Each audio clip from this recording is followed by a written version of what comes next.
Welcome to The Docket. I'm your host, Corey Snow. This is episode 13. On May 5th, 2023, the Georgia State Assembly passed SB 92, a bill that changed Georgia law to empower an oversight commission that would be charged with overseeing prosecuting attorneys in the state and would be able to discipline or even remove an elected district attorney and disqualify them from holding office for 10 years. The commission, called the Prosecuting Attorneys Oversight Commission, or PAQC, would be made of unelected partisan political appointees. The law forces DAs to individually review every case in their jurisdiction, thousands of cases annually for most. It also allows the PAQC to take action against a prosecutor for refusing to prosecute certain crimes, for example, simple possession of marijuana or abortions, or for articulating a prosecutorial philosophy that might indicate they would decline to bring charges in certain cases where probable cause existed. The Republican governor of Georgia signed the bill shortly after its passage. The PAQC is scheduled to begin its activities in October of 2023. Most observers believe that this bill was passed in an attempt to disenfranchise local voters and as a way to curtail any prosecution of Donald Trump for his alleged attempts to overturn the 2020 presidential election in Georgia. If the PAQC wished, they could remove District Attorney Fani Willis from her office with immediate effect and no recourse, and her replacement would be appointed by the Republican governor and would almost certainly immediately dismiss all charges or otherwise spike the case. On August 2, 2023, a lawsuit was filed by 4 DAs in Georgia, not including DA Willis. Those DAs are DeKalb County DA Sherry Boston, Toaliga County DA Jonathan Adams, Augusta DA Jared Williams, and Cobb County DA Flynn Brody. The lawsuit alleges multiple bases for voiding SB 92 under Georgia law and precedent, the Georgia Constitution, and the United States Constitution. What follows is a reading of the complaint filed in this lawsuit, laying out the plaintiff's arguments and their requested relief, specifically that SB 92 be voided and the PAQC be prohibited from taking any enforcement actions. Please note that citations are generally simplified and in some cases not recorded for listenability. Citations of specific Georgia laws are in most cases replaced with the words Georgia statute. Each paragraph in the document is numbered for ease of referral to it in arguments filed in court. The original document, including all citations and footnotes, is available at a link provided in the show notes. If you are so inclined, please consider supporting my Patreon at patreon.com/docketpod, which allows me more ability to research, pay PACER and other court fees to obtain documents for me to record for you to listen to.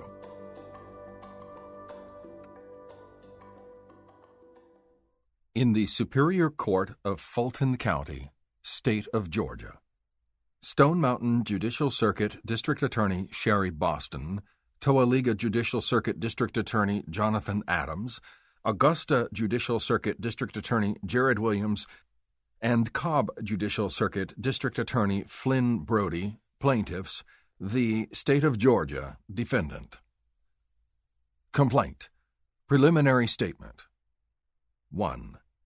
The Georgia Constitution provides for voters in each judicial circuit to elect a district attorney every 4 years. The district attorney has the duty, quote, to represent the state in all criminal cases in the Superior Court of such district attorney's circuit, end quote. Georgia Constitution, Article 6, Section 8, Paragraph 3D. 2. The district attorney's, quote, duty is to seek justice, not merely to convict, because the prosecutor represents the sovereign and should exercise restraint in the discretionary exercise of governmental powers, end quote. State v. Wooten. Every Georgia prosecutor must make decisions regarding how to best promote justice and public safety in their communities amid scarce resources. 3. Discretionary decision-making is a daily feature of every prosecutor's office and affects every single case in the system, from charging to detention to sentencing and post-conviction relief. 4. In recent years, plaintiffs and other prosecutors throughout Georgia have been elected to pursue a comprehensive approach to public safety. Responsive to the particular challenges and needs of their judicial circuits, these prosecutors employ pretrial diversion, accountability courts, and other tools to address real public safety problems, treat victims and the accused fairly and with dignity, and focus attention on those prosecutions that will have the greatest effect on public safety. 5. In 2023, the General Assembly passed, and Governor Kemp signed into law, Senate Bill 92, SB 92, which established an unprecedented means of disciplining and removing elected prosecutors, the Prosecuting Attorneys Qualification Commission, PAQC. The PAQC has authority to investigate, discipline, and remove a prosecutor, including on several novel grounds. The law authorizes the PAQC to discipline prosecutors for their decisions on whether and how to prosecute any potential case, without providing meaningful standards to evaluate those decisions. 6. SB 92 further provides that the PAQC may investigate a complaint based on a, quote, stated policy, written or otherwise, which demonstrates that the district attorney or solicitor general categorically refuses to prosecute any offense or offenses of which he or she is required by law to prosecute. End quote. 7. The threat of discipline under SB 92 discourages prosecutors from exercising their discretion to address cases in the way that will best serve their communities. 8. By enabling the second guessing of district attorneys' exercise of prosecutorial discretion, SB 92 intrudes on their inherent powers as constitutional officers in Georgia, in violation of separation of powers principles. Further, the vague grounds for discipline fail to provide fair notice of the activities that could subject prosecutors to removal from office, in violation of the due process protections of the Georgia and United States constitutions. The vagueness of SB 92 also constitutes an improper delegation of legislative authority to the PAQC. 9.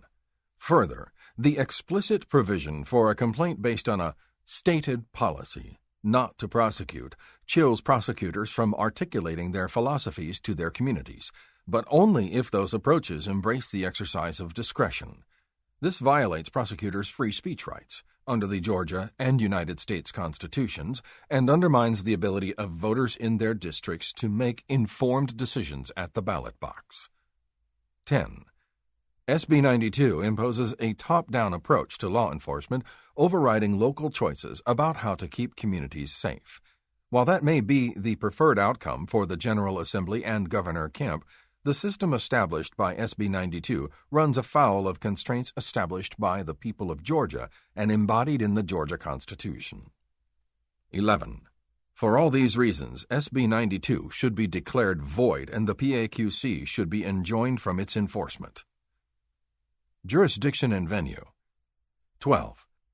This court has jurisdiction over this action for declaratory and injunctive relief through Georgia statute and Articles 1 and 6 of the Georgia Constitution. Venue is proper, as Fulton County is treated as the residence of the state pursuant to Georgia Constitution Article 6, Section 2, and Georgia statute. 13.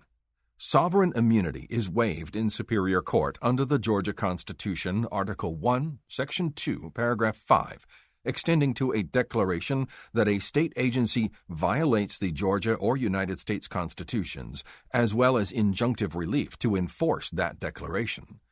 The state of Georgia is the proper defendant in any proceeding brought pursuant to this provision. Plaintiffs. 14. Plaintiffs are elected district attorneys representing 7 counties in Georgia, a total population of over 1.8 million Georgians.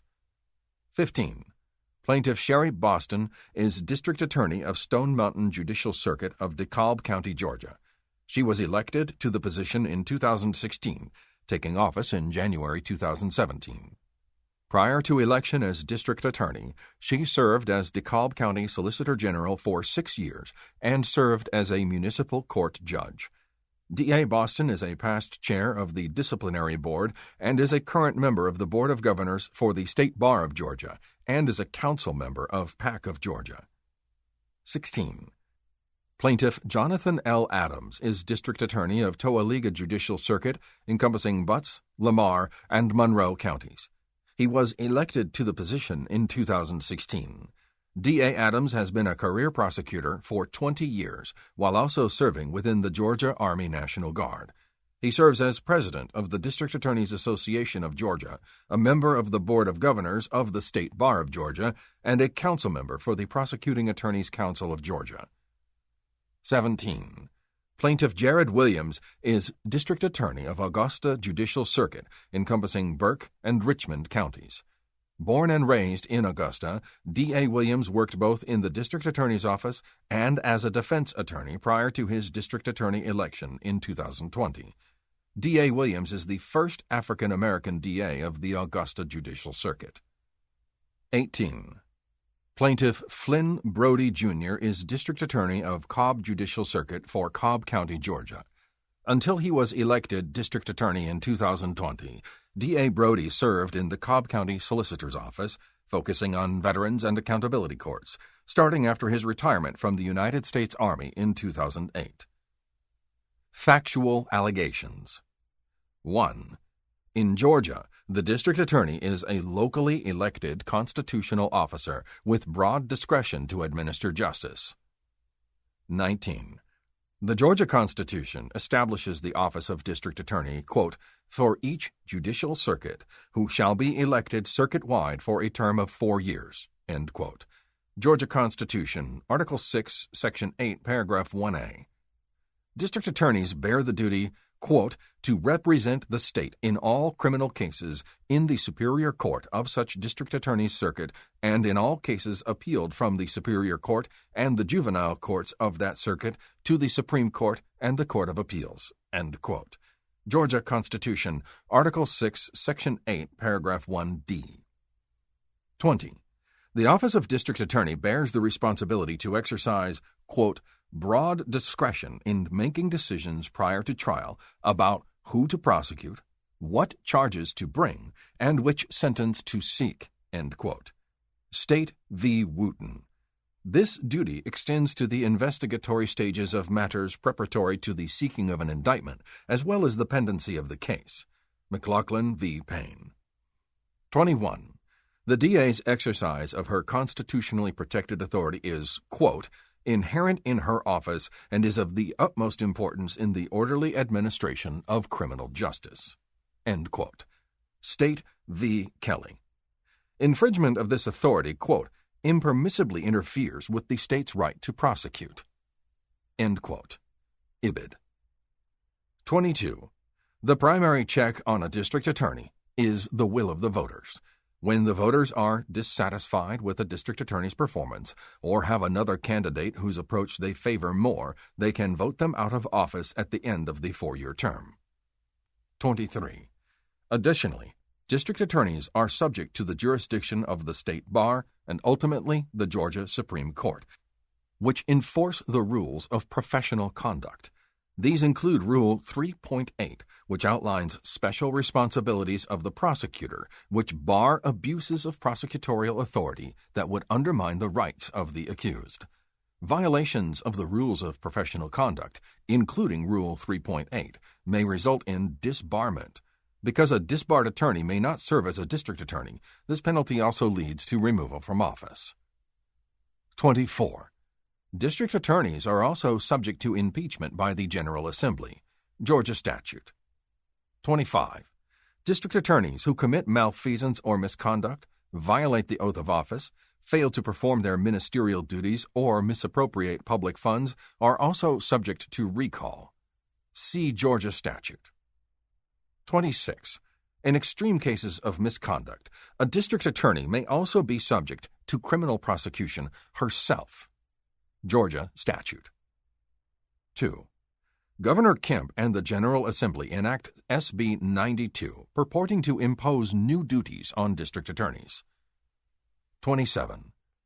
In recent years, the guiding philosophy of district attorneys across Georgia has shifted substantially. During their campaigns, a new class of district attorneys emphasized holistic solutions for community safety. 28. These changes did not go unnoticed by statewide elected officials. In the lead-up to the 2023 legislative session, Governor Kemp posted on Twitter, quote, "Far-left local prosecutors are failing their constituents and making our communities less safe. I look forward to working with members of the General Assembly and Attorney General Chris Carr to address it this session." End quote. 29. During the 2023 legislative session, several bills were introduced in the General Assembly seeking to create new mechanisms to discipline and remove prosecutors. Notwithstanding the existing mechanisms of oversight, including election, bar discipline, impeachment, and recall. 30. Several legislators raised concerns about the vague and novel grounds to discipline prosecutors in the bills that became SB 92, including concerns that the ambiguity would lead the PAQC to, quote, "write its own bill," end quote. 31. Nonetheless, SB 92 quickly passed both the House and the Senate, and Governor Kemp signed SB 92 into law on May 5, 2023. 32. At the signing ceremony, Governor Kemp announced that the law would crack down on, quote, "rogue or incompetent prosecutors," end quote, who, quote, "driven by out-of-touch politics," end quote, allegedly, quote, "refuse to uphold the law," end quote. 33. Section 1 of SB 92 amends the statutory list of duties of a district attorney to add a new duty, quote, "to review every individual case for which probable cause for prosecution exists and make a prosecutorial decision available under the law based on the facts and circumstances under oath of duty," end quote. Georgia statute. 34. Section 3 of the law adds a parallel duty to the statutory list of duties of a Solicitor General. Georgia statute. 35. Section 4 amends the recall statute to provide that district attorneys and solicitors general may be subject to recall for discretionary decisions, unlike all other Georgia officials. Georgia statute. 36. Section 2 creates a new commission, the Prosecuting Attorneys Qualifications Commission, PAQC. The PAQC has, quote, "the power to discipline, remove, and cause involuntary retirement of appointed or elected district attorneys or solicitors general," end quote. Annotated Georgia Code.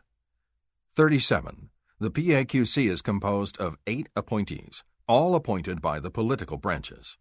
2 are appointed by the governor, 1 by the lieutenant governor, 3 by the Speaker of the House of Representatives, and 2 by the Senate Committee on Assignments. Georgia statute. 38. SB 92 enumerates certain grounds for discipline that may subject an elected prosecutor to investigation and disciplinary action, up to and including removal and disqualification from office for 10 years.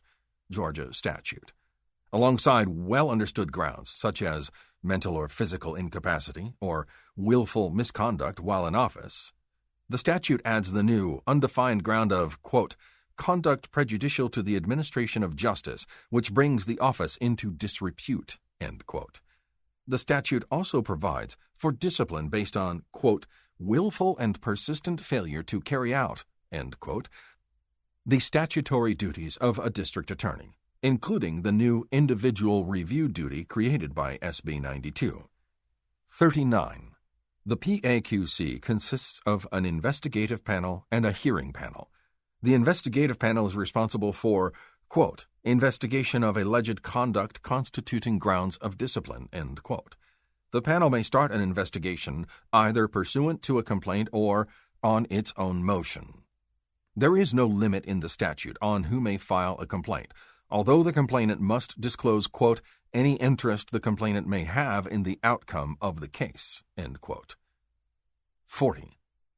SB 92 sets out requirements before the PAQC may investigate a complaint that addresses a prosecutor's, quote, "charging decision, plea offer, opposition to or grant of a continuance, placement of a case on a trial calendar, or recommendation regarding bond." End quote.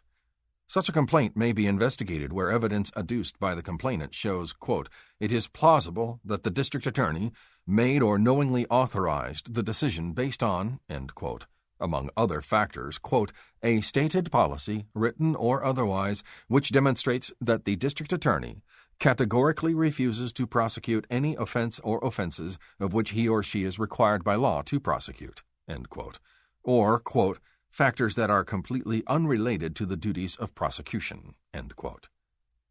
41. The factors that are related or unrelated to the duties of prosecution are not defined by SB 92 or elsewhere in Georgia law, nor is there any explanation regarding what offenses a district attorney is required by law to prosecute. 42.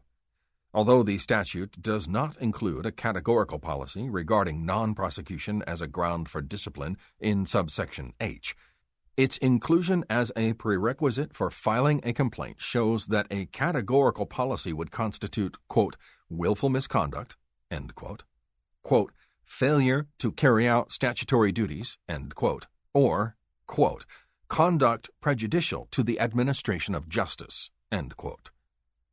43.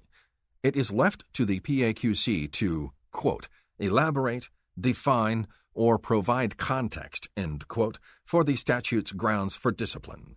Georgia statute. 44. Any prosecutor that is removed or involuntarily retired by the PAQC will be disqualified from being appointed or elected as a district attorney or solicitor general for 10 years. Georgia statute. 3. SB 92 undermines the operation of judicial circuits throughout the state. 45. Across the state of Georgia, district attorneys must allocate scarce resources to investigate and prosecute the cases that arise in each circuit. These resources have been even more strained in recent years as many offices struggle to hire and retain assistant district attorneys and investigators. Compounding these challenges, court closures resulting from the COVID-19 pandemic led to substantial delays and backlogs in many circuits. 46. Prosecutorial resources are further strained by the limited resources of the law enforcement agencies in their circuits, which have made their own discretionary choices to decline enforcement of certain crimes. For example, in light of limited resources, the Georgia Bureau of Investigation has announced that its crime lab will no longer test samples of less than an ounce of suspected marijuana and will not test a leafy material if it is found with another suspected controlled substance to be tested. 47. By targeting decisions not to prosecute, SB 92 discourages prosecutors from exercising their judgment to decline to pursue charges in a case, to pursue rehabilitative approaches, or to seek a lower sentence. 48. SB 92 also discourages prosecutors from articulating their approaches to prosecution. This undermines consistent prosecution within a district attorney's office by discouraging training on how line prosecutors should exercise discretion. 49. Separately from SB 92, the General Assembly has otherwise recognized the value of explicit policies to govern prosecutorial discretion, which support consistent application of discretion, provide clarity to victims and the accused, and allow for public accountability. The statute authorizing prosecutors to create pretrial diversion programs provides, quote, "The prosecuting attorney implementing said program shall create written guidelines for acceptance into and administration of the program," end quote. Georgia statute. 50. The threatened punishment for stated policies discourages frank discussion of prosecutorial philosophy with the communities that elect them. SB 92 discourages certain prosecutors from explaining their philosophies, whether in community meetings, comment to the media, or on the campaign trail. This discouragement does not affect all prosecutors equally. Rather, those with less carceral, more holistic philosophies are subject to potential discipline, while more carceral prosecutors are not. 51. As a result of the chill on prosecutors' speech, voters are less able to understand their choices in prosecutorial elections. This undermines communities' ability to choose the prosecutorial approach that is most appropriate for them. 52. If a prosecutor is ultimately removed, the 10-year bar on election to a prosecutorial role further disempowers communities. In short, communities that would seek to elect a reform-oriented prosecutor risk having the state deprive them of the full ability to elect the candidate of their choice in future elections, as that candidate may be removed and barred from office. 4. SB 92 undermines the operation of plaintiffs' judicial circuits.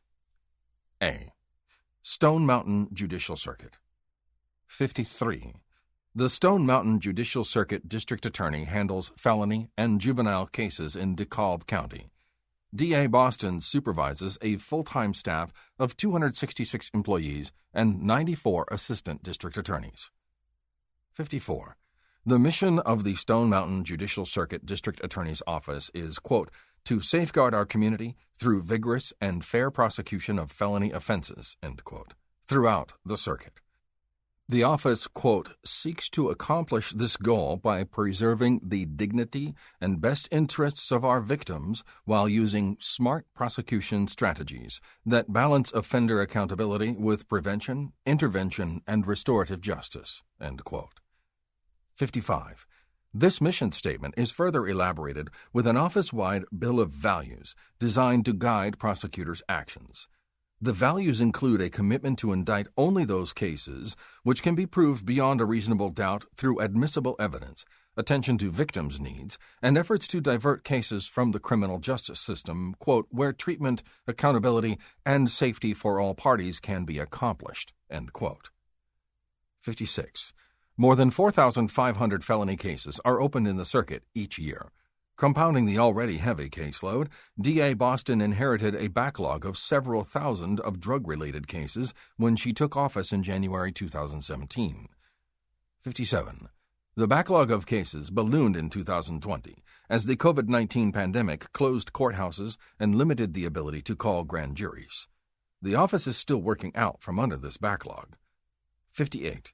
Given the size of the caseload, it is not feasible for DA Boston to individually review each decision in every case. Rather, she relies on the discretion of line prosecutors for many decisions, while certain more significant choices require approval by a department head. Only the most serious decisions, such as a decision not to prosecute a murder charge or on how to approach a substantial multi-defendant conspiracy, are guaranteed to come before the DA herself. 59.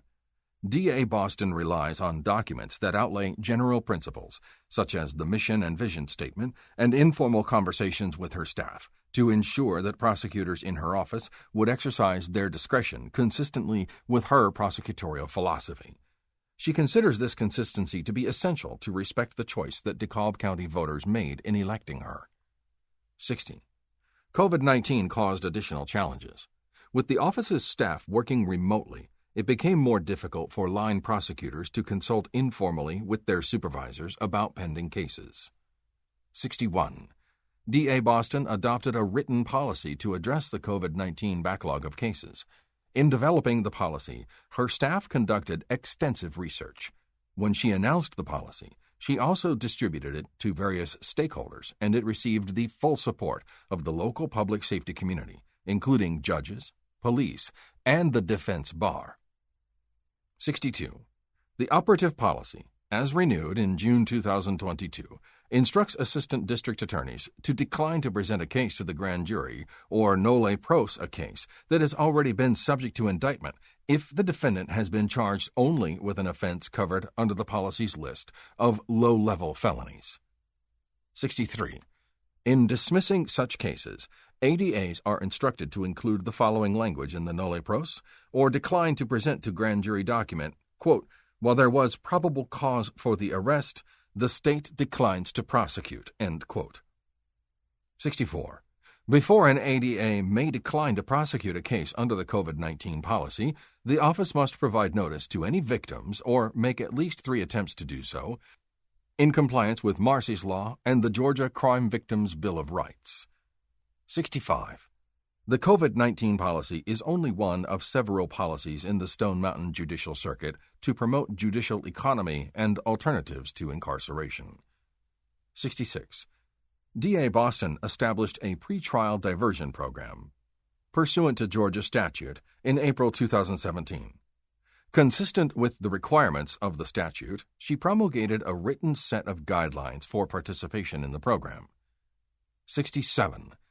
Since the COVID-19 pandemic, D.A. Boston has altered the nature of the diversion program by waiving any requirement for participants to pay for participation in the program. She has also expanded the scope of offenses for which a defendant may be considered for participation.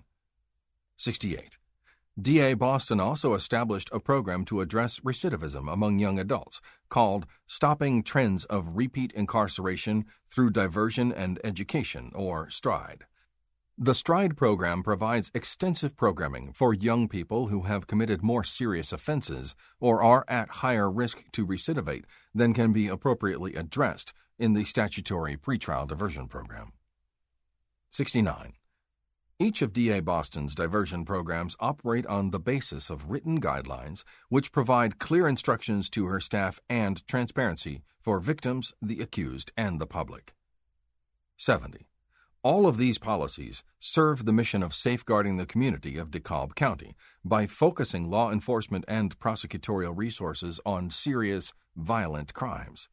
This approach to prosecution has built an effective district attorney's office with the highest murder conviction rate in the greater metro Atlanta area. 71. Alongside her office's formal policies, D.A. Boston makes frequent public statements about her prosecutorial philosophy. 72. During her first campaign for district attorney, D.A. Boston was frequently asked about her approach to real and hypothetical criminal activity. While she would not address existing cases, she regularly answered how she would address hypothetical situations. Those answers were essential to ensuring that voters understood the choice they were making at the ballot box. 73. D.A. Boston frequently attends community meetings. At these meetings, she continues to be asked about hypothetical criminal activity and her approach to various offenses. 74. D.A. Boston has also joined other prosecutors from around the country in making public statements on a variety of controversial issues which bear on her prosecutorial approach.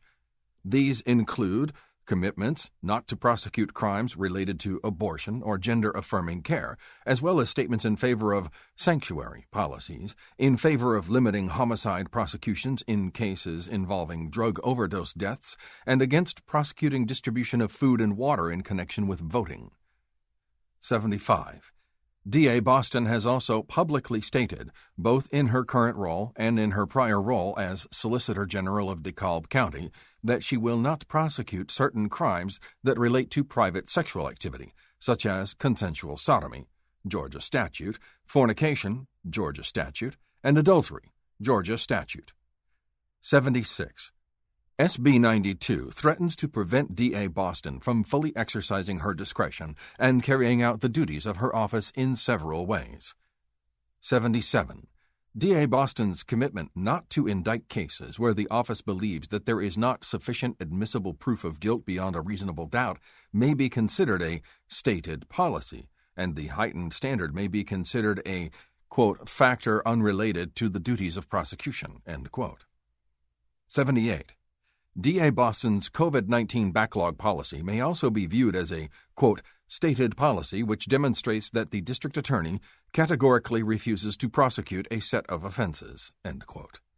Accordingly, it provides a basis for a complaint against her to the PAQC, exposing her to discipline and potential removal and disqualification from office if the PAQC determines that the policy is inconsistent with the individual review duty or is, quote, prejudicial to the administration of justice, end quote. 79. Without the ability to freely communicate with her staff regarding her prosecutorial approach, including through policies like the COVID-19 backlog, D.A. Boston would not be able to carry out her duties as effectively or ensure consistent treatment of cases within her circuit. 80. DA Boston's public commitments not to prosecute abortion and statements on other controversial topics also constitute stated policies that expose her to complaints and discipline. 81.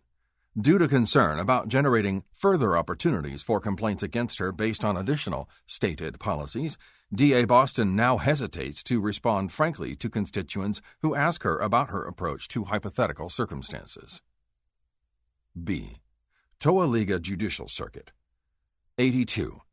The Toa-Liga Judicial Circuit District Attorney handles all misdemeanor, felony, and juvenile cases in Butts, Lamar, and Monroe counties, in addition to criminal cases in the probate courts of Butts and Lamar counties. D.A. Adams supervises a full-time staff of 10 prosecuting attorneys, 6 legal assistants, 2 investigators, and 4 victim advocates. 83. The mission of the Toa-Liga Judicial Circuit District Attorney's Office is, quote, to prosecute professionally and competently, to treat all people courteously and respectfully, to advocate for the rights of victims, and above all, to make our community a safer place for all of its residents, end quote. 84. D.A. Adams's office has opened an average of 1,886 criminal cases per year since D.A. Adams was sworn in, averaging 193 open cases per assistant district attorney. Cases are distributed to assistant district attorneys by type, divided into major felonies, drug crimes, and property crimes. D.A. Adams handles all death penalty and certain homicide cases. The types of cases most frequently handled by the Toa-Liga Judicial Circuit are drug crimes DUI at 40%, followed by violent crimes at 23%. 85. This high proportion of drug and alcohol-related crimes led to D.A. Adams's focus on a multi-pronged approach to drug and alcohol prosecution and accountability courts. Alongside Toa-Liga's Drug Accountability Court, one of the oldest in the state of Georgia, D.A. Adams recently worked with a coalition to establish a Mental Health Accountability Court and a Veterans Accountability Court.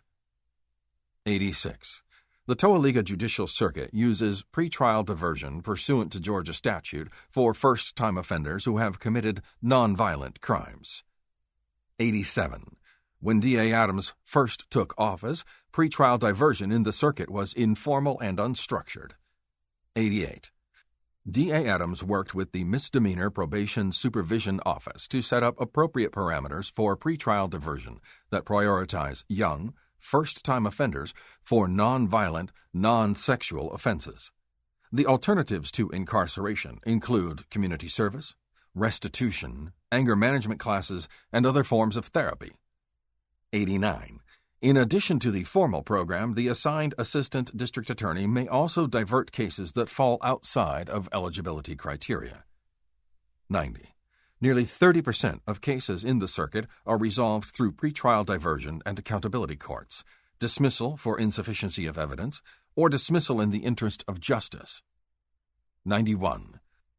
Over the last 3 years, D.A. Adams has created 2 sections in his employee handbook to guide the discretion of his office's prosecutors in making sentencing recommendations guideline documents for sentencing and drug crimes used by his office, with the expectation that his assistant district attorneys should use prosecutorial discretion in the course of each case. 92. In D.A. Adams's view, the hardest part of a prosecutor's job is determining the appropriate sentence. 93. The first guideline section of the handbook lays out sentencing guidelines for a wide array of first offenses, including murder, aggravated assault, theft by taking, drug distribution, and possession of a firearm by a convicted felon. 94. Line prosecutors are expected to seek a sentence in the range provided by the office's sentencing guidelines. However, line prosecutors do make exceptions, subject to approval by a supervising deputy district attorney or, in the case of a significant deviation, by D.A. Adams himself.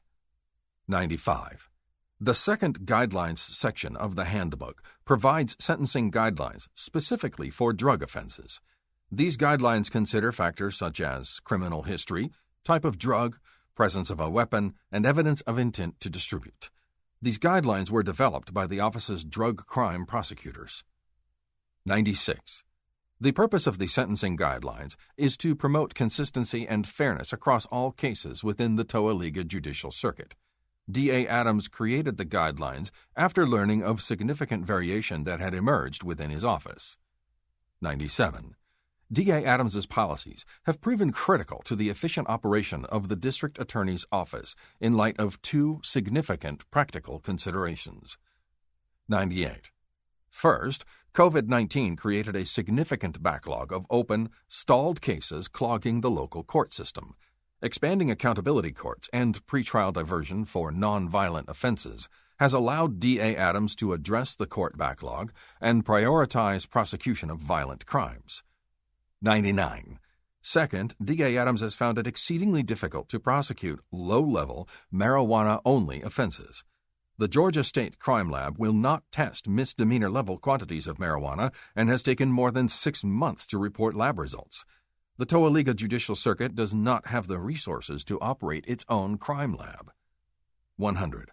Additionally, D.A. Adams has found it exceedingly difficult to impanel juries for marijuana prosecutions.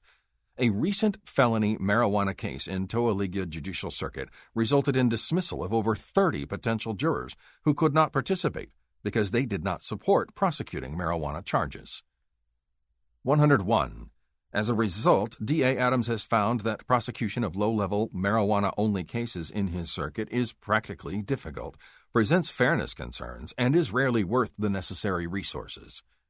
102.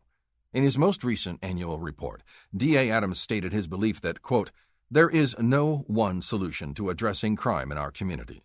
Our intention is to remove extremely violent individuals and sexual predators from our society through incarceration, but we also recognize that many defendants have the potential to live productive and fruitful lives if core issues with mental health and addiction are properly addressed." End quote. 103. In 2022, D.A. Adams authored a public memorandum to Magistrate Court Judge Buck Wilder, who sought advice on an adultery complaint brought before his court by a private citizen. 104. D.A. Adams sometimes receives requests from magistrate court judges in his circuit who are not required by law to be attorneys, but may consider criminal complaints by private citizens, asking him to clarify the applicability of statutes. 105. After reviewing the statute and precedent, D.A. Adams determined that, quote, "Based on well-settled law regarding the right of privacy and the above-referenced statutes, the office of the District Attorney for the Toa-Liga Judicial Circuit cannot prosecute," end quote, the following statutes: sodomy, adultery, and fornication. 106. Though these offenses remain in the Georgia Criminal Code, precedent in both the Georgia Supreme Court and the U.S. Supreme Court protects the right to private, consensual, and non-commercial acts of sexual intimacy. In D.A. Adams's view, as an officer of the judiciary, prosecuting alleged violations of unconstitutional laws that improperly remain part of the Georgia Criminal Code would violate the constitutional rights of Georgians and D.A. Adams's oath of office to uphold the federal and state constitutions. 107. SB 92 threatens to prevent D.A. Adams from fully exercising his discretion and carrying out the duties of his office. 108. SB 92 infringes on D.A. Adams's prosecutorial discretion to create policies, guidelines, and memorandums like those discussed above that are essential to the efficient and just operations of the Toa-Liga Judicial Circuit. 109.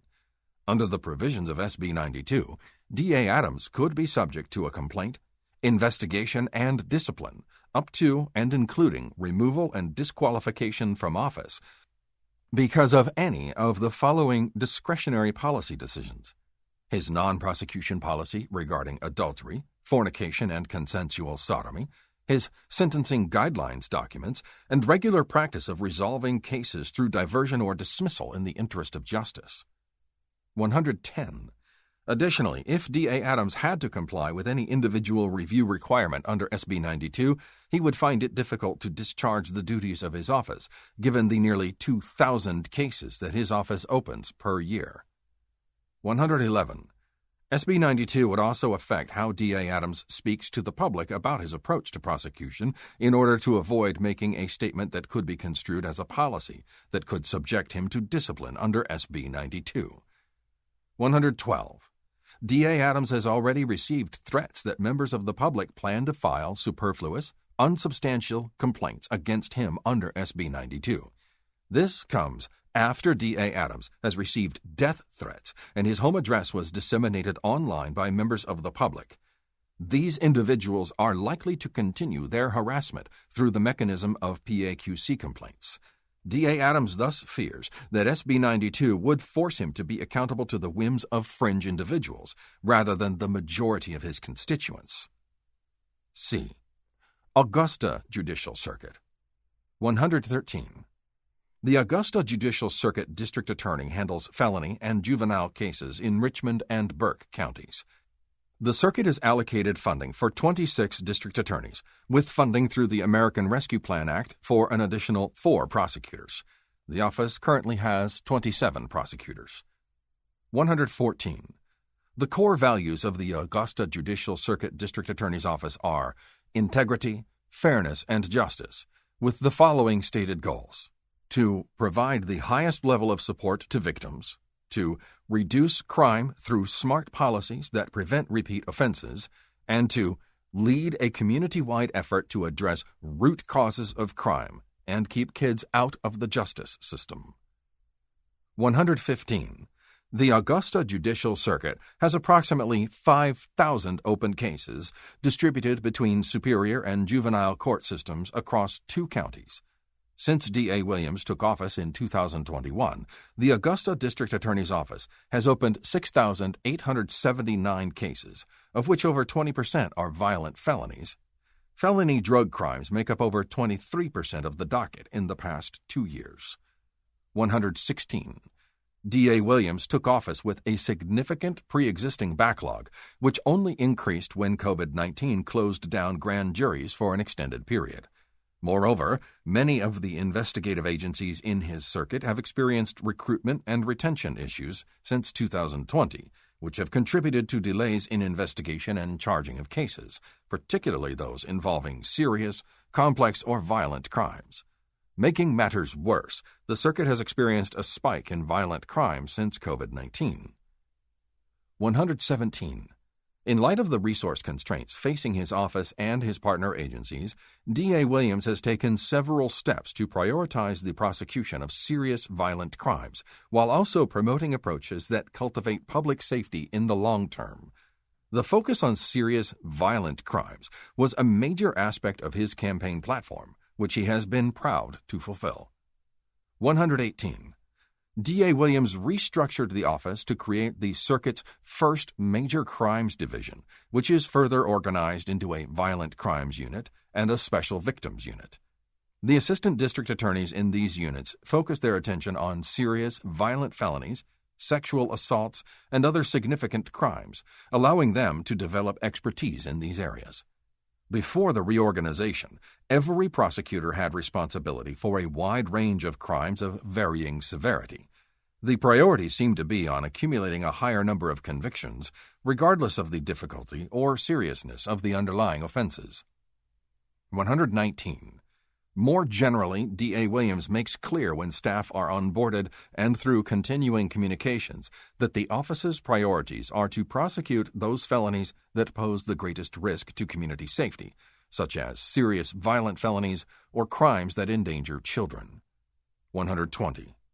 D.A. Williams also created the circuit's first pretrial diversion program. As required by Georgia statute, he developed and made publicly available a set of guidelines to govern admission to and participation in the program. 121. D.A. Williams is also in the process of creating the Checks Over Stripes program, designed to reduce recidivism among younger offenders. The program would offer specialized probation, tied to work opportunities and personal accountability for youthful first-time felony offenders who might otherwise be at risk of incarceration. 122.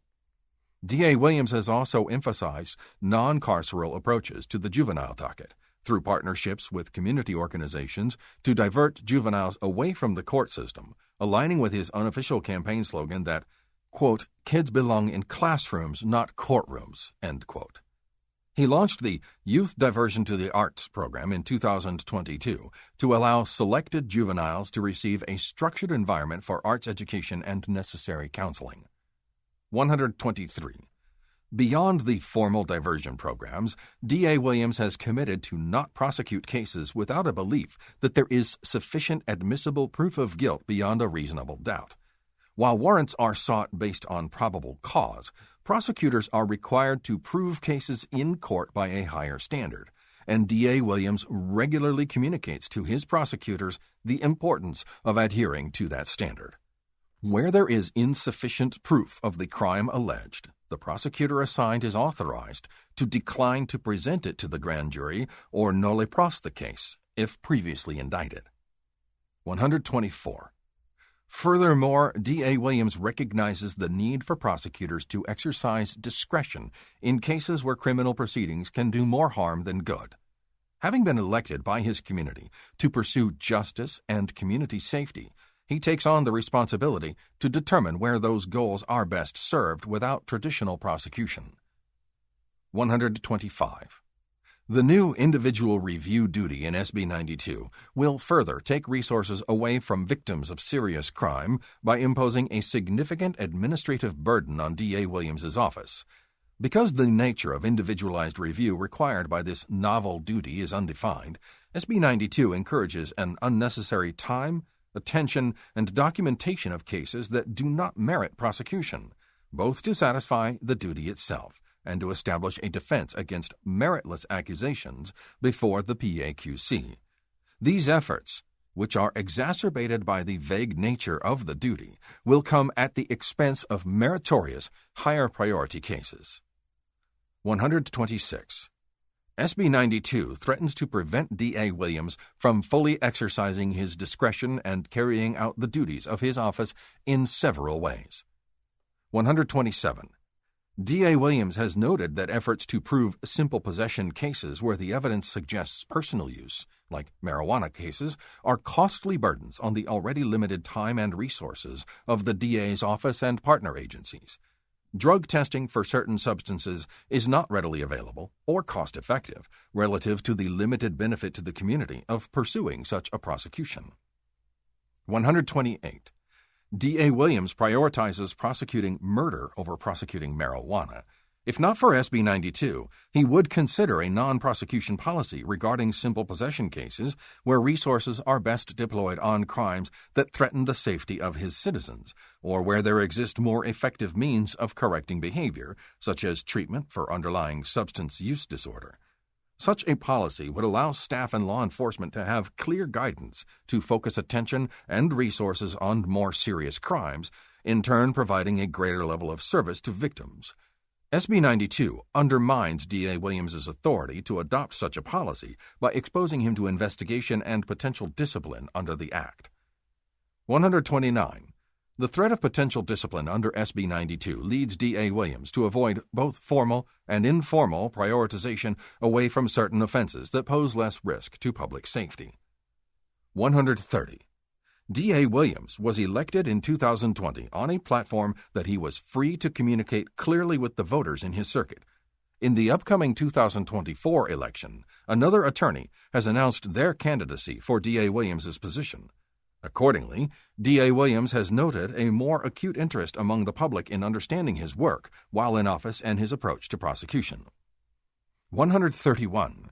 Despite the public's interest in understanding the choice that will face them in the next election, D.A. Williams must avoid clear statements regarding his prosecutorial approach in community meetings and similar conversations, if he wishes to avoid the threat the PAQC poses in construing such comments as stated policies, exposing him to investigation, discipline, and potential removal.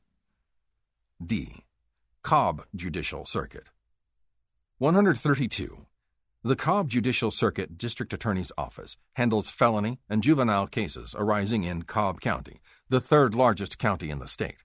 56 attorneys work for Cobb Judicial Circuit, with senior leadership including 2 co-chief assistant district attorneys, 3 deputy chief assistant district attorneys, and 8 senior assistant district attorneys. 133. D.A. Brody established the mission for the Cobb Judicial Circuit District Attorney's Office, quote, to enhance public safety and community well-being by supporting victims, holding people who commit crimes accountable, and engaging the community to prevent harm. We strive to enhance the quality of life for all persons in Cobb County by promoting greater public safety and well-being through data-driven approaches to criminal justice that recognize the dignity of all persons with whom we interact. We further seek to reduce recidivism and to end mass incarceration by prosecuting crimes fairly, honorably, and without regard to societal biases." End quote. 134. The Cobb Judicial Circuit receives approximately 6,500 new warrants a year, and D.A. Brody inherited a significant backlog of cases from the COVID-19 pandemic. Approximately 40% of cases are nonviolent offenses, and drug cases make up approximately 25% of the overall caseload. 135. D.A. Brody identifies himself as a progressive prosecutor. By this, he means a prosecutor who focuses on restorative justice rather than punitive justice. He seeks to further public safety by removing violent offenders from the community, while also returning non-violent offenders to the community as productive citizens. 136. D.A. Brody is also reluctant to prosecute drug possession cases aggressively because of the practical inefficiencies inherent in such prosecutions. His office uses the state crime lab to test for drugs. Due to backlogs and limitations on testing, this significantly delays any case requiring testing. Accordingly, a defendant's case can sit for months or years for resolution, inhibiting their ability to return to a productive, law-abiding place in society. D.A. Brody thus seeks early intervention with pretrial diversion, both to allow defendants to move on with their lives to lawful endeavors and to relieve the burdens on the judicial system. 137. D.A. Brody has implemented several changes to case management, pretrial diversion, and accountability courts in Cobb Judicial Circuit. These changes make up his restorative justice initiative. 138. In November 2021, D.A. Brody created the Early Intervention Court Management System. The system handled over 1,100 cases in its first year, over 23% of the total warrants issued by Cobb Judicial Circuit in that time period. Using both the diversion program and accountability courts, the Early Intervention Court identified and expedited drug cases for substance abuse treatment within 30 days of arrest. From this successful project, D.A. Brody developed the Alternative Resolution Court. 139. The Alternative Resolution Court Case Management System, ARC, expedites nonviolent cases for defendants who would benefit from immediate drug, alcohol, or mental health treatment. This court was a collaboration between D.A. Brody and Chief Magistrate Judge Brendan Murphy. Currently, all nonviolent, victimless cases are first referred to ARC to determine their eligibility for diversion and accountability courts. 140. Beyond the ARC and early intervention, the Cobb Judicial Circuit pretrial diversion program focuses on providing treatment and education to low-risk offenders, along with early restitution for victims. Since D.A. Brody took office, Cobb Judicial Circuit has tripled the number of participants in the pretrial diversion program, reporting an over 90% success rate in 2021. 141. There are 5 accountability courts in Cobb Superior Court: Drug Court, Intermediate Drug Treatment Court, Mental Health Court, Parental Accountability Court, and Veterans Court. There are also 2 juvenile accountability courts, Drug Court and Rising, which focuses on youth at risk of gang involvement. 142. These accountability courts provide alternatives to traditional prosecution that focus on treatment, rehabilitation, and responsibility of participants. 143. Another policy D.A. Brody introduced is dismissing charges upon successful completion of an accountability courts or pretrial diversion program. Dismissal of charges acts as an incentive to participants to complete the program and removes criminal history barriers to successful participation in society. 144. D.A. Brody took office amid substantial public distrust of the criminal justice system in Cobb County. There was a widespread perception that law enforcement officials could violate the law with impunity, while prior administrations prioritized easy convictions over the more challenging work of public safety. 145. When he first took office, D.A. Brody adopted a policy to treat all drug possession charges as if they were first offenses. Specifically, he made diversion and related treatment-based programs available for all such charges, recognizing that such programs may not have been made available previously. 146. Having seen how many defendants' criminal histories begin with conviction and incarceration for drug possession, D.A. Brody believes that addressing the root cause of substance use disorder early can reduce recidivism for nonviolent crime and escalation to more serious offenses over time. 147. To rebuild trust in his office, D.A. Brody also dramatically expanded his communications with the public and Cobb County elected officials about his philosophy and activities. He appears before Cobb County residents and issues a quarterly update. 148. D.A. Brody has publicly stated that he believes that abortions fall within the exception to criminalization in Georgia statute, necessary to fully preserve the health and life of the pregnant person. This belief is grounded in the experience of almost losing his wife during the birth of his daughter. After that experience, he recognizes the inherent danger of pregnancy, particularly in Georgia, which has one of the highest maternal mortality rates in the country. This leads him to recognize that abortion is an inherently medical decision between a patient and their doctor. SB 92 threatens to prevent D.A. Brody from fully exercising his discretion and carrying out the duties of his office in several ways. 149. The new individual review duty in SB 92 will further take resources away from victims of serious crime by imposing a significant administrative burden on D.A. Brody's office. Because the nature of individualized review required by this novel duty is undefined, SB 92 encourages an unnecessary time, attention, and documentation of cases that do not merit prosecution, both to satisfy the duty itself and to establish a defense against meritless accusations before the PAQC. These efforts, which are exacerbated by the vague nature of the duty, will come at the expense of meritorious, higher priority cases. 150. SB 92 threatens investigation and discipline up to and including removal and disqualification, based on D.A. Brody's extensive use of diversion and accountability courts to address nonviolent offenses. These approaches of first directing nonviolent offenses to review for diversion may constitute stated policies under the statute, and he has no knowledge of how the PAQC will construe factors relevant to prosecution, as applied to his restorative justice approach. 151. Because the grounds for discipline under SB 92 are ambiguous and the individual review duty is practically challenging, D.A. Brody anticipates that people will submit complaints based on his self-description as a progressive prosecutor. 152. D.A. Brody's stated opinions as to Georgia's maternal mortality rate and dangers of pregnancy will be viewed as a commitment not to prosecute abortion crimes, which also exposes him to investigation and discipline by the PAQC. 153. To avoid additional grounds for a complaint about purported stated policy of his office, D.A. Brody now hesitates to share policy information with the public in writing for fear of reprisal under SB 92. He intends to limit the information that he provides in future quarterly updates and appearances before the Cobb County Commission and other audiences. This fear causes him to act counter to one of his guiding principles of transparency. 5. Plaintiffs have standing to challenge the constitutional deficiencies of SB 92. 154.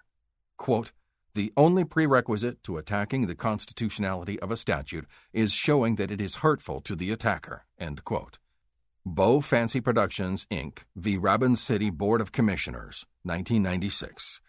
This showing of standing can be established through, quote, affirmative action to seek to comply with the statute or to run afoul of its restrictions. End quote. Ibid. 155. Here, SB 92 is hurtful to the plaintiffs in several ways. 156. The statute infringes on the inherent powers of the Office of District Attorney. This dignitary harm to the office is sufficient injury in itself to establish standing. 157.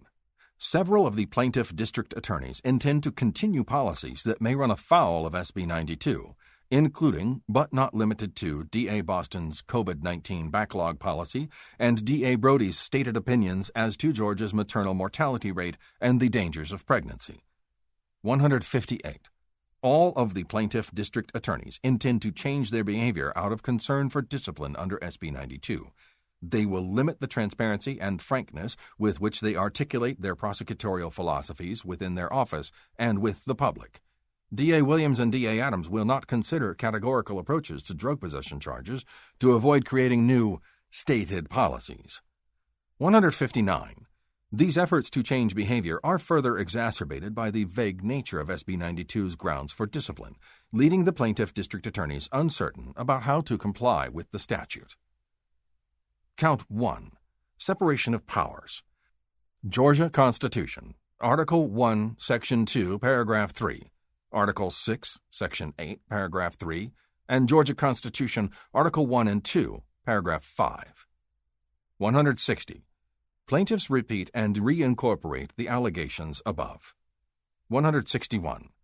The Georgia Constitution establishes that, quote, the legislative, judicial, and executive powers shall forever remain separate and distinct, and no person discharging the duties of one shall at the same time exercise the functions of either of the others, except as herein provided. End quote. Georgia Constitution, Article 6, Section 8, Paragraph 3. A statute violates the separation of powers, quote, when the enactment prevents another branch from accomplishing its constitutionally assigned functions, end quote. Purdue v. Baker, 2003. 162. SB 92 prevents district attorneys from accomplishing their constitutionally assigned functions by creating a novel duty, quote, to review every individual case for which probable cause for prosecution exists and make a prosecutorial decision available under the law based on the facts and circumstances of each individual case, end quote. Georgia statute. This duty is practically unworkable, limiting district attorneys' ability to define enforcement priorities and approaches, and distracting from the prosecution of meritorious cases. 163. SB 92 further prevents district attorneys from accomplishing their constitutionally assigned functions by threatening investigations, discipline, and removal based on their exercise of prosecutorial discretion, i.e., quote, on the basis of a charging decision, plea offer, opposition to or grant of a continuance, placement of a case on a trial calendar, or recommendation regarding bond, end quote, in certain circumstances. Georgia statute. 164. The grounds on which a district attorney may be investigated or disciplined based on their exercise of discretion are not grounded in established law. 165. Plaintiffs ask this court to declare that a. The General Assembly exceeded its constitutional authority by seeking to impose a duty on district attorneys, quote, to review every individual case for which probable cause for prosecution exists and make a prosecutorial decision available under the law based on the facts and circumstances of each individual case, end quote. Georgia statute. Accordingly, the individual review duty is void and unenforceable, whether by the PAQC or through recall. B. The General Assembly exceeded its constitutional authority by allowing the PAQC to investigate, discipline, or remove a district attorney, quote, on the basis of a charging decision, plea offer, opposition to or grant of a continuance, placement of a case on a trial calendar, or recommendation regarding bond, end quote. Accordingly, the provision of SB 92 allowing for such investigations, discipline, and removal is void and unenforceable. C. The PAQC may not constitutionally investigate or pursue discipline or removal against a district attorney on the basis of a charging decision, plea offer, opposition to or grant of a continuance, placement of a case on a trial calendar, recommendation regarding bond, or with respect to any policy relating to these decisions. 166. Plaintiffs further ask this court to declare that these impermissible aspects of SB 92 are not severable from the remainder of the statute, because removing them undermines, quote, the main purpose that the legislature sought to accomplish, end quote, or the provisions are, quote, mutually dependent on one another, end quote. Union City BZA v. Justice Outdoor Displays, 1996. Accordingly, plaintiffs ask the court to declare the entire statute void. 167. Plaintiffs further ask this court to issue a permanent injunction enforcing its declaratory judgment by either prohibiting the PAQC from taking any action or, in the alternative, prohibiting the PAQC from taking any action to investigate, discipline, or remove a district attorney, quote, on the basis of a charging decision, plea offer, opposition to or grant of a continuance, placement of a case on a trial calendar, or recommendation regarding bond, end quote. Count 2. Freedom of speech. First Amendment and Georgia Constitution, Article 1, Section 2, Paragraph 5. 168. Plaintiffs repeat and reincorporate the allegations above. 169. Under the First Amendment to the United States Constitution, quote, Congress shall make no law abridging the freedom of speech, end quote. United States Constitution, Amendment 1. 170. The First Amendment applies to states through the 14th Amendment. 171. Quote, it is axiomatic that the government may not regulate speech based on its substantive content or the message it conveys. The government must abstain from regulating speech when the specific motivating ideology or the opinion or perspective of the speaker is the rationale for the restriction, end quote. Rosenberger v. Rector and Visitors of University of Virginia, 1995. 172. SB 92 provides for the PAQC to investigate, discipline, and remove a prosecutor on the basis of a, quote, stated policy, written or otherwise, which demonstrates that the district attorney or solicitor general categorically refuses to prosecute any offense or offenses of which he or she is required by law to prosecute, end quote. Georgia statute. 173. This provision penalizes statements by prosecutors on the basis of the viewpoint and content of that speech. 174. There is no valid governmental purpose for restricting prosecutors' speech regarding their governing philosophies. In fact, by limiting prosecutors' ability to articulate their approach to their office, the statute undermines core values of self-governance by weakening voters' ability to understand and choose among candidates. 175. This provision would chill a reasonable prosecutor from articulating less punitive prosecutorial philosophies and is chilling plaintiffs from accurately and completely articulating their prosecutorial approaches. 176. The Georgia Constitution provides that, quote, legislative acts in violation of the Georgia Constitution or the Constitution of the United States are void, and the judiciary shall so declare them, end quote. Georgia Constitution, Article 1, Section 2, Paragraph 5.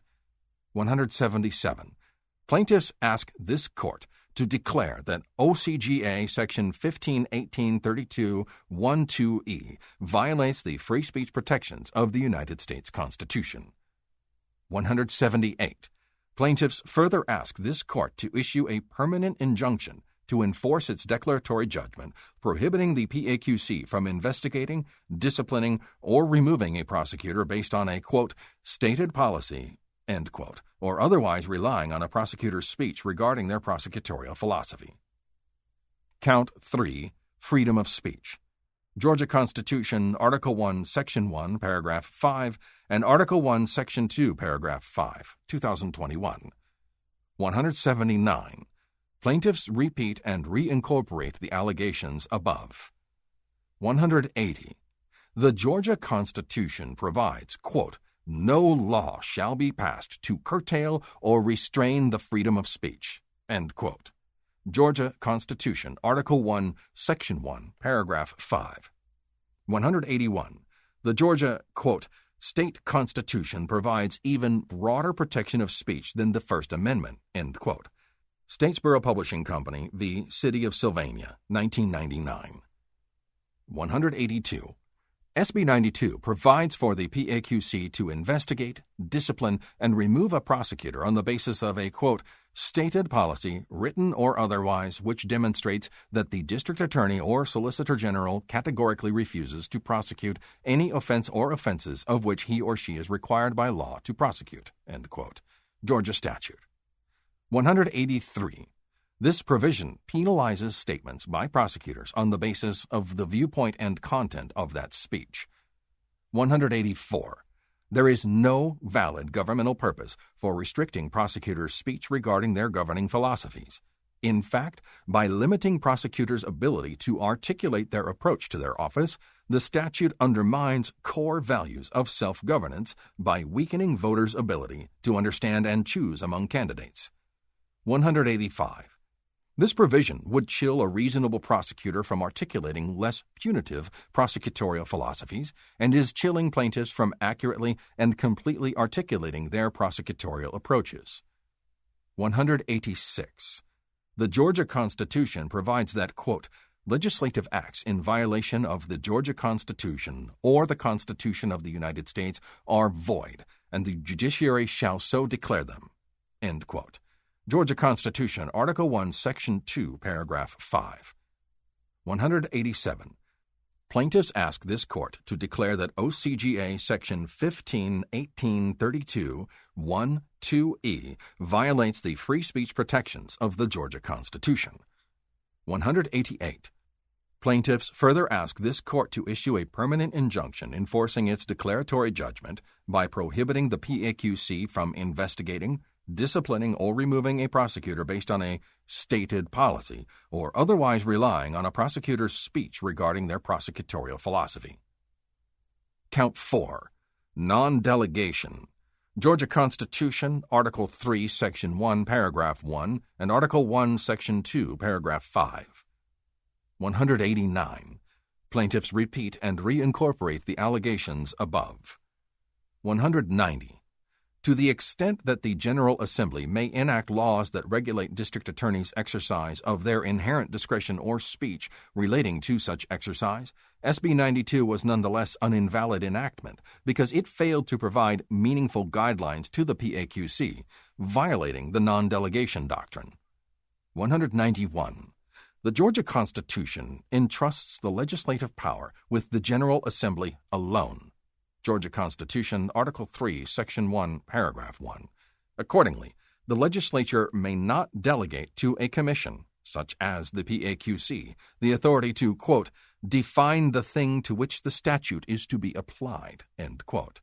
HCA Health Services of Georgia v. Roach, 1995, quoting Sundberg v. State, Georgia, 1975. 192. SB 92 created new grounds for discipline of prosecutors that are novel and inconsistent with prosecutors' historic exercise of discretion, with no clear standards, leaving it to the PAQC to define the grounds for discipline and removal. Specifically, the PAQC is left to define a.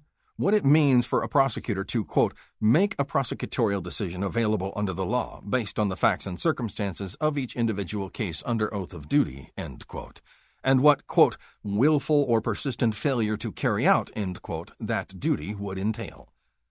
B. How the concept of, quote, conduct prejudicial to the administration of justice, end quote, which historically applies to judicial conduct, applies to a district attorney. C. What constitutes, quote, factors unrelated to the duties of prosecution, end quote, and D.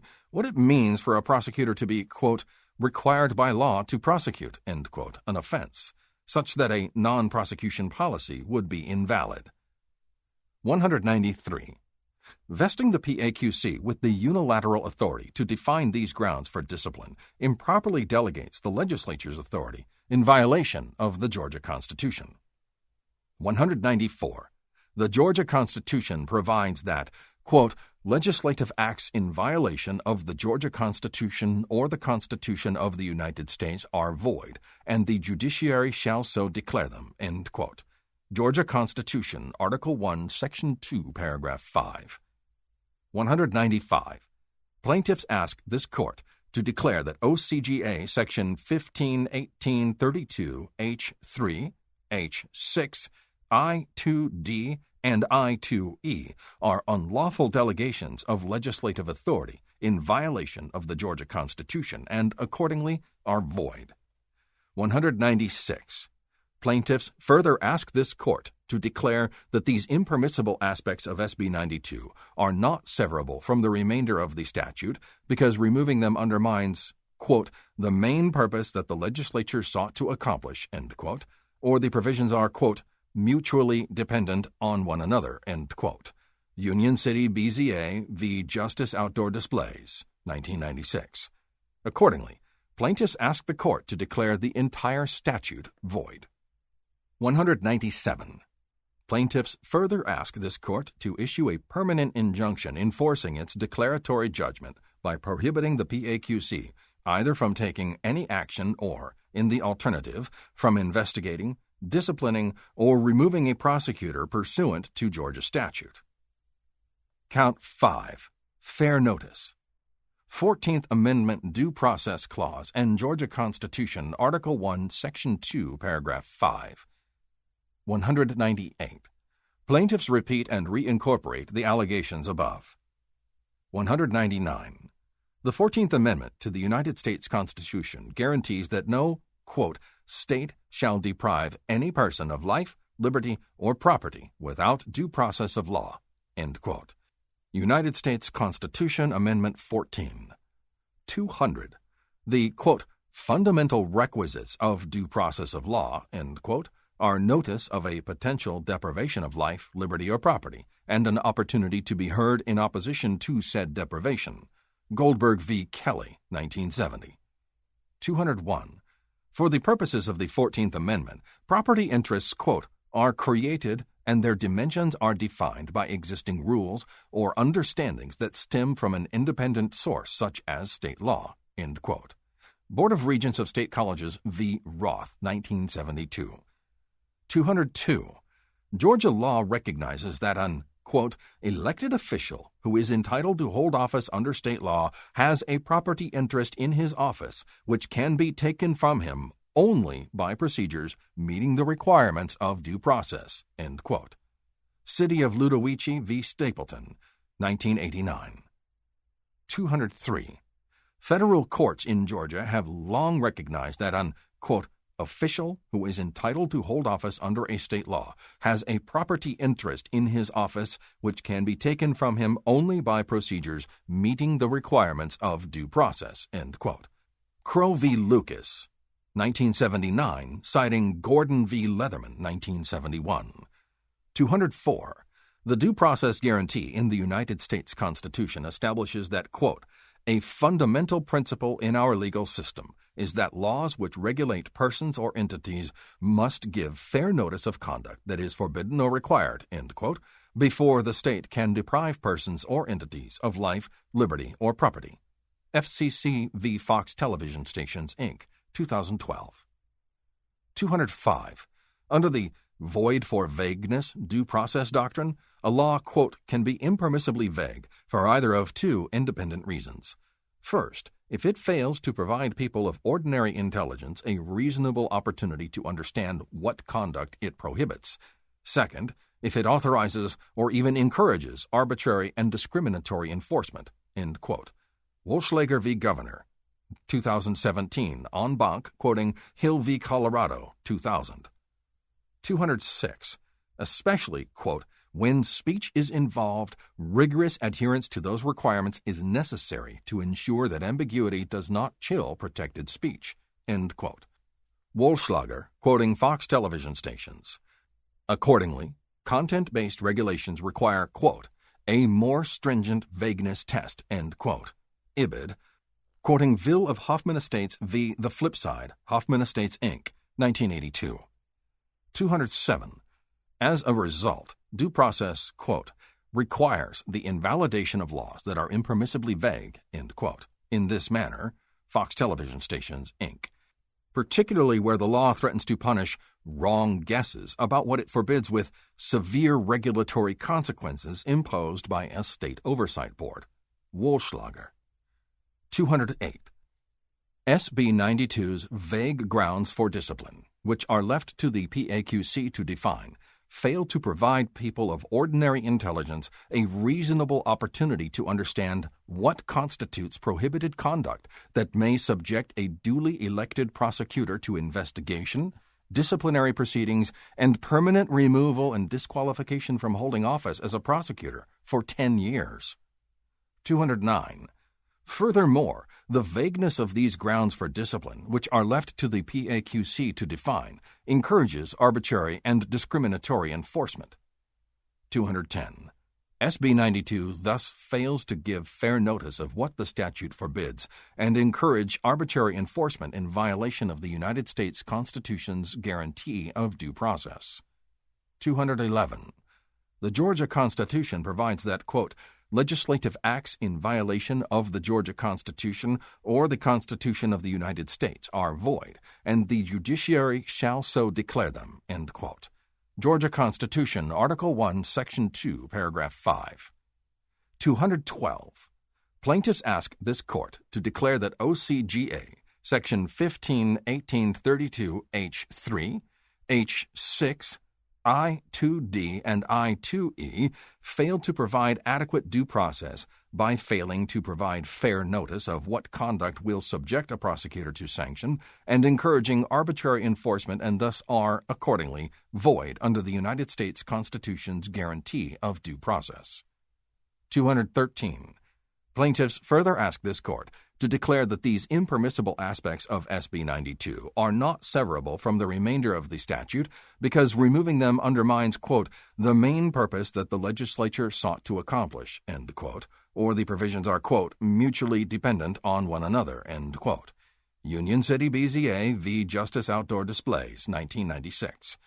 Accordingly, plaintiffs ask the court to declare the entire statute void.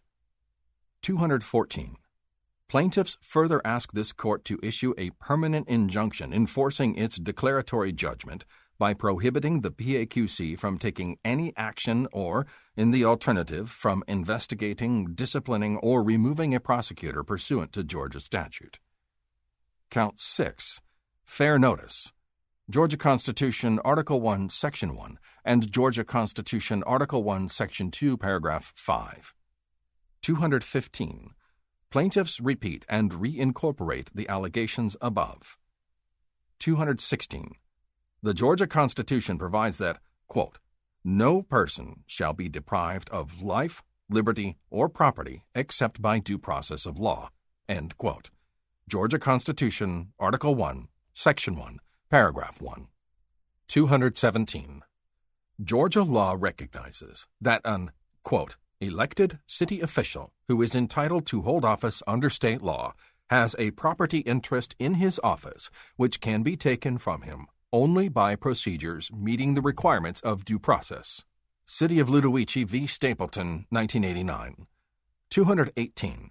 Though Georgia law, quote, authorizes the General Assembly to provide for the procedures, grounds, and all other matters relative to, end quote, removing a district attorney from office, the General Assembly may not, quote, in doing so deny an elected official due process, end quote. Collins v. Morris, 1994.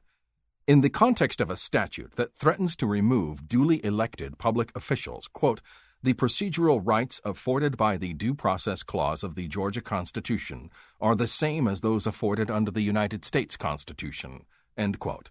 DeKalb County School District v. Georgia State Board of Education, 2013. 219. When a civil statute is, quote, so vague and indefinite that men of common intelligence must necessarily guess at its meaning and differ as to its application, it violates the first essential of due process of law, end quote. Bryan v. Georgia Public Service Commission, 1977. Accordingly, a civil statute does not provide adequate due process if it fails to, quote, provide fair notice to those to whom the statute is directed or enable one to determine from the provisions of the Act what the legislative intent was in enacting the Act. End quote. Ibid. 220. SB 92's vague grounds for discipline, which are left to the PAQC to define, fail to provide adequate notice of what constitutes conduct that may subject a duly elected prosecutor to investigation, disciplinary proceedings, and permanent removal and disqualification from holding office as a prosecutor for 10 years. 221. Furthermore, the vagueness and indefiniteness of these grounds for discipline, which are left to the PAQC to define, make it impossible to determine their meaning. 222. SB 92 fails to provide adequate notice of what the statute forbids, as required by the Georgia Constitution's guarantee of due process. 223. The Georgia Constitution provides that, quote, legislative acts in violation of the Georgia Constitution or the Constitution of the United States are void, and the judiciary shall so declare them, end quote. Georgia Constitution, Article 1, Section 2, Paragraph 5. 224. Plaintiffs ask this court to declare that OCGA Section 15-1832 H3, H6, I-2D, and I-2E fail to provide adequate due process by failing to provide fair notice of what conduct will subject a prosecutor to sanction, and obscuring the intent of the legislature, and thus are, accordingly, void under the Georgia Constitution's guarantee of due process. 225. Plaintiffs further ask this court to declare that these impermissible aspects of SB 92 are not severable from the remainder of the statute because removing them undermines, quote, the main purpose that the legislature sought to accomplish, end quote, or the provisions are, quote, mutually dependent on one another, end quote. Union City BZA v. Justice Outdoor Displays, 1996. Accordingly, plaintiffs ask the court to declare the entire statute void. 226. Plaintiffs further ask this court to issue a permanent injunction enforcing its declaratory judgment by prohibiting PAQC from taking any action or, in the alternative, from investigating, disciplining, or removing a prosecutor pursuant to Georgia statute. Wherefore, plaintiffs respectfully request that the court, 1. Issue a declaration that SB 92 as a whole is void and unenforceable. 2. In the alternative, issue a declaration that certain portions of SB 92 are void and unenforceable, as described above. 3.